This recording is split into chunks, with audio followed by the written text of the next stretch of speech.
E aí pessoal, tudo bem com vocês? Eu sou o Franco, eu sou engenheiro e eu sou professor de inglês desde 2017. E eu percebi que muitos brasileiros, muitas pessoas enfrentam exatamente o mesmo problema. E é por isso que eu estou gravando esse vídeo. Passou a vida inteira estudando inglês, achando que ia conseguir um emprego melhor, que ia conseguir realizar aquele sonho da viagem internacional, ou até que conseguiria assistir séries, filmes, aquelas que você gosta em inglês. Toda vez que você tenta se comunicar com alguém em inglês, você trava, você acha que é incapaz de falar, você é aquela pessoa que acha que todo mundo no mundo pode falar inglês, mas que você não nasceu para isso. Calma, você não está sozinho, não está sozinha. Existe uma explicação por trás de tudo isso, e eu vou te falar sobre isso aqui nesse vídeo. Estudos apontam que apenas 5% dos brasileiros realmente falam inglês e apenas 1% fala de forma fluente, mesmo o inglês sendo ensinado em todas as escolas como uma língua secundária. E existe uma explicação para isso. O método que é ensinado, ele não ensina você a se comunicar de fato. O método te ensina a preencher lacunas e a responder provas escritas e somente.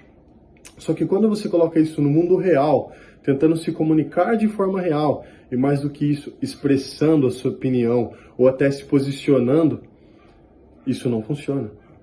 Por quê? As escolas, elas ensinam esse método arcaico, esperando que as pessoas vão conseguir, através desses exercícios, ter o inglês como uma segunda língua e se tornar fluente. O fato de você ou dessas pessoas não conseguirem falar inglês na vida real está relacionado a um trauma ou uma série de traumas que geralmente acontece na infância, com aquele professor ou aquela professora ríspida que sempre te corrigia na frente de todo mundo da turma e te humilhava ou te deixava constrangido, ou até mesmo no fato de os próprios brasileiros corrigirem os brasileiros.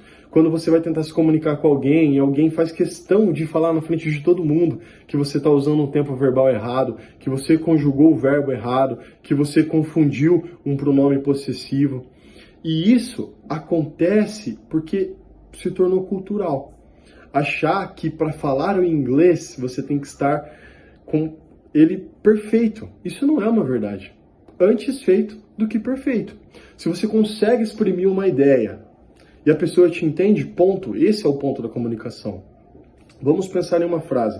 Imagina que você gostaria de formular uma frase, nossa, super top, totalmente sofisticada. Por exemplo, I would like to talk to you today right after the meeting. Para dizer, nossa, eu gostaria muito de falar com você hoje, logo depois da reunião. Mas na hora de falar você travou, ficou nervoso, ficou nervosa. É melhor você dizer, can I talk to you after the meeting? Do que tentar formular uma frase gigantesca e se enrolar. Olha, eu sou professor de inglês desde 2017, já tive contato com uma série de alunos e o que eu sempre percebo, a maioria das pessoas já estudou inglês, sabe fazer todos os exercícios ali na ponta da língua, às vezes sabe a regra gramatical até melhor do que eu, mas quando você pede para a pessoa exprimir uma ideia, exprimir uma opinião, falar, olha, eu peço para falar, viu, me fala sobre você, sobre your weakness and your strengths, os seus pontos fracos e os seus pontos fortes. Às vezes a pessoa não consegue articular para falar sobre ela mesma. E o que eu percebo? E o que eu sempre digo para os meus alunos, para as minhas alunas? Antes de tentar formular algo em inglês, você precisa saber essa resposta em português, certo? Imagine, você vai falar sobre você e você não sabe nem como dizer isso em português. Fala, olha, os meus pontos fortes são que eu sou uma pessoa comunicativa, que eu me adapto rápido, que eu sou curiosa, então eu tenho facilidade para aprender novas coisas.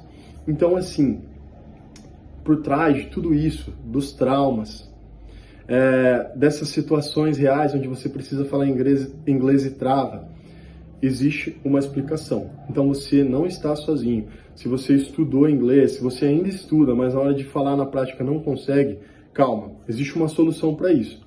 não é uma solução milagrosa, você não vai conseguir isso em uma semana, em 3 meses. Por quê? Porque o inglês, assim como outras coisas, é uma construção crescente. Por exemplo, um outro exemplo relacionado aos meus alunos. Muitas pessoas chegam para mim e dizem: olha, Franco, eu detesto inglês. Eu faço só por obrigação, porque eu preciso no meu trabalho. Eu odeio escutar músicas em inglês, eu odeio assistir séries em inglês. Você não é obrigado a amar o inglês.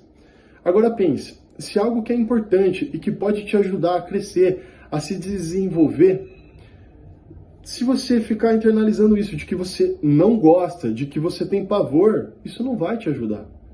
Então é o que eu sempre digo para os meus alunos, para as minhas alunas. É melhor que você tenha um contato diário de 5, 10 minutos e comece a incluir o inglês na sua rotina, do que você querer sentar 3 horas no seu final de semana, gastando um tempo ali contra a sua vontade, achando que isso vai resolver a sua vida. Então, assim, pessoal, o que é importante? Entender a origem do trauma, primeiro de falar inglês, essa trava, e mais do que isso, trabalhar para resolver isso, certo? Então eu estou fazendo esse vídeo porque eu queria externalizar isso, mostrar e explicar que se você está nessa situação, você não está sozinho. Então, se toda vez que você precisa falar inglês, você trava, congela, ou se você está cansado de perder oportunidades, se você sente que você está estagnado, estagnada, que a sua vida não avança, você já gastou dinheiro com inglês, não teve um retorno, não sabe o que fazer, está cansado, está cansada, vou te falar o que vocês precisam fazer agora. Vocês não precisam de um método milagroso, vocês precisam de um material que vão ajudar vocês a entender o real motivo, a fonte do medo, daquilo que faz vocês travarem. E vocês precisam também de uma ajuda de alguém que tem experiência, que tem vivência, uma ajuda profissional. Pensando em tudo isso, o que eu fiz? Eu decidi registrar em uma forma de uma história, como se estivesse contando uma história, todas as minhas experiências com inglês. Experiência com alunos, até mesmo comigo. Quando eu estava no ensino médio, eu achava que eu nunca iria falar inglês na vida. Tanto que, pro verbo to be, eu achava que o to era ser e o be é estar, o que não é uma verdade. Hoje eu sei que o to, ele serve para conjugar um verbo, como, por exemplo, se eu quisesse dizer algo como eu quero comer chocolate, eu precisaria dizer I want to eat chocolate. Então o to tem a função de conjugar um verbo. Mas eu confundia isso e tá tudo certo. Eu achei que eu nunca conseguiria vencer essa barreira, mas depois de um tempo eu comecei a fazer um curso e eu percebi que se eu estudasse da maneira correta, respeitando o meu tempo e entendendo aquilo que eu realmente precisava priorizar para fazer o inglês tornar parte da minha vida, eu conseguiria. Então, eu escrevi um conteúdo, um material. Eu tenho agora também uma mentoria para suportar os alunos que têm essa dificuldade, que estão sem norte, que não sabem o que fazer para superar essa barreira, e por isso eu decidi fazer esse vídeo. Então, se você se identifica com todos esses pontos que eu listei aqui e com tudo que foi dito nesse vídeo, eu criei um e-book que vai te ajudar a entender por que você trava e vai te ajudar a superar o seu medo de falar inglês, e também estou disponibilizando uma mentoria para que você possa, de fato, ter um suporte de alguém que vai te mostrar o caminho que você tem que seguir para destravar por vez. Você não precisa de mais um curso ou de mais um workshop milagroso. Você precisa de um suporte de alguém que realmente venceu essa barreira e que fez na prática isso se tornar realidade.